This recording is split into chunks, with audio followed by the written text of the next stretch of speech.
League ने resolution pass किया पाकिस्तान बनाने का 23 मार्च 22-23 मार्च 1940। क्या आज आप यकीन करेंगे कि 4 हफ्ते के अंदर 5 हफ्ते के अंदर उन्होंने इंडिया का सबसे बड़ा मुस्लिम लीग के विरोध का कॉन्फ्रेंस कर दिया। और ये भी मैं आपको बताना चाहता हूँ कि मोमिन साथियों को कि उसकी नींव मुस्लिम लीग का ये 1940 का प्रस्ताव आने से पहले मोमिन कॉन्फ्रेंस ने सारे देश के अंदर कॉन्फ्रेंस कर कर उसकी नींव डाली थी। मुझे लगता है कि अगर आप मोमिन कॉन्फ्रेंस पर कभी बात करेंगे तो मैं उसका खुलासा तब करूँगा। तो ये इस बात को समझना बहुत ज़्यादा ज़रूरी है। जो आज जो हिंदुस्तान के मुसलमान हैं, भारतीय जो मुसलमानों को कहते हैं पाकिस्तान बनाने की उनकी जिम्मेदारी है, उन्होंने क्या क्या झेला था, क्या क्या किया था।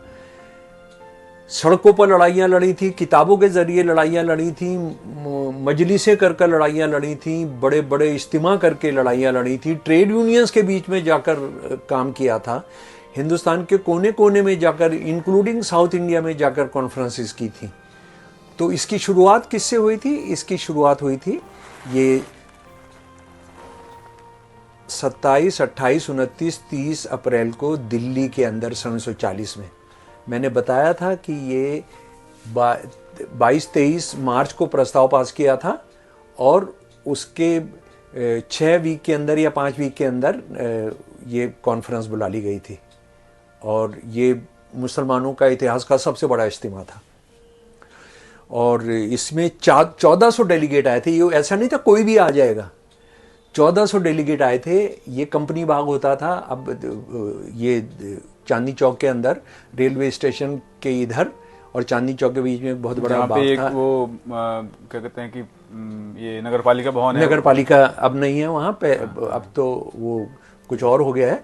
लेकिन उसको क्वींस पार्क भी कहते थे। वो फिर कंपनी बाग, उससे पहले कंपनी बाग था, फिर क्वीन बाग हुआ। तो ये हुआ था। इसमें 1400 डेलीगेट आए थे। और कहाँ से चुनकर आए थे ज़रा सुन लीजिए। यूनाइटेड प्रोविंस जो आज का यूपी है 357, पंजाब से 155, बिहार से 125, बंगाल से 105, नॉर्थ वेस्टर्न फ्रंटियर प्रोविंस जिसको खैबर पख्तूनख्वा कहते हैं आजकल, उसमें से 35 आए थे, सिंध से 82 आए थे, बलूचिस्तान से 45 आए थे, बॉम्बे से 60 आए थे। बॉम्बे अलग प्रोविंस था।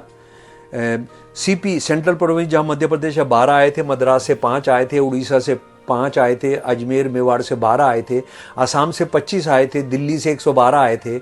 और जो रजवाड़े और नवाबों की जो रियासतें थी उनसे 12 आए थे।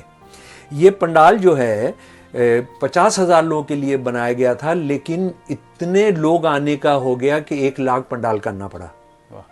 जी, मैं बता रहा था Wilfred Cantwell Smith, modern Islam in India, a social analysis, जो 1946 में उन्होंने किताब लिखी।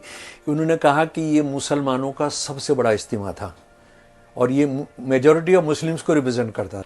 जी सर। ये